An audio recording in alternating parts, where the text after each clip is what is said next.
in there. I know there's not a lot left of it, unfortunately. There's only a bit of a wall and a railing, and as Brian said earlier on, if you want to know how the Free State or how it commemorates what happened in 1916, here's a very good example of a site that's been left just in disrepair, and most people in Dublin don't even know what happened here. So that's a good example of Free State commemorating our heroes of 1916. So the Medici Institution was founded in 1818. It's the second oldest charity in Dublin. It was set up to help the homeless and the poor of Dublin. And when the volunteers arrived here on Easter Monday 1916, there was 12 volunteers led by Captain Sean Houston. And when they came in here, there was homeless people in the centre, and they asked the staff and the homeless to leave. And they came in, and basically the reason why they took this building is because it was a main route onto the forecourts just down there. All the British troops had to pass here on the way to the forecourts. There was 12 volunteers here at the start, another 14 volunteers joined them from Swords. So in total, 26 volunteers took this building. And the plan was to hold it for 3 hours to stop the British troops coming from the barracks over there, which is now Collins Barracks, coming from the magazine fort in the Phoenix Park. You had the Royal Hospital, you had Richmond Barracks.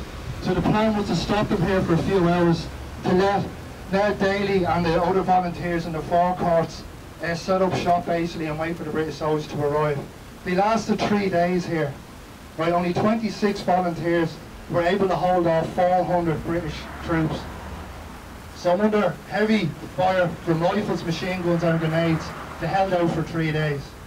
So I have to say, guys, out of 3 days they lost 1 person and 1 injured, and the British had 100 casualties, so they fought very well here. And I'm just going to read out a kind of passage of one of the volunteers that was here.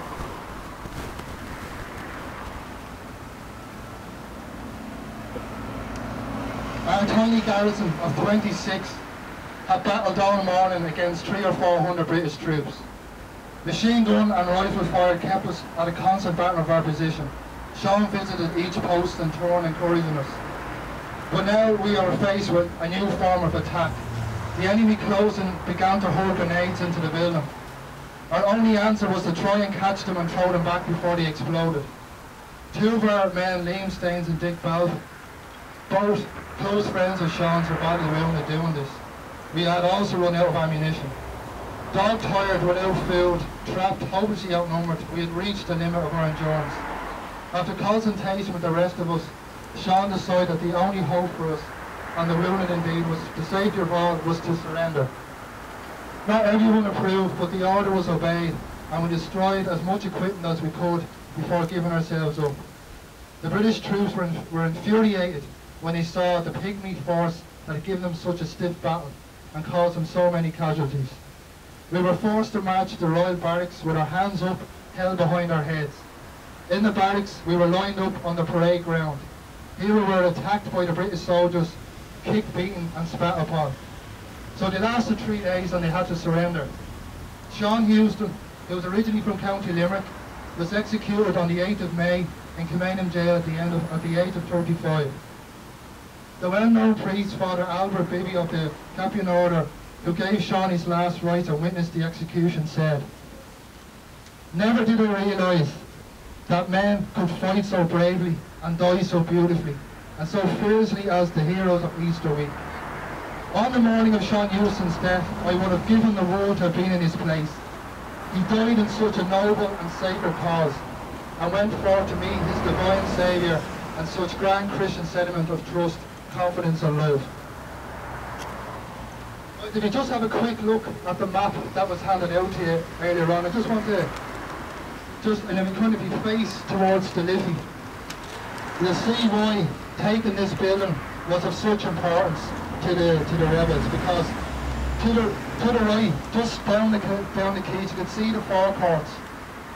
So then across the road you can see North King Street and Church Street, where there was more volunteers.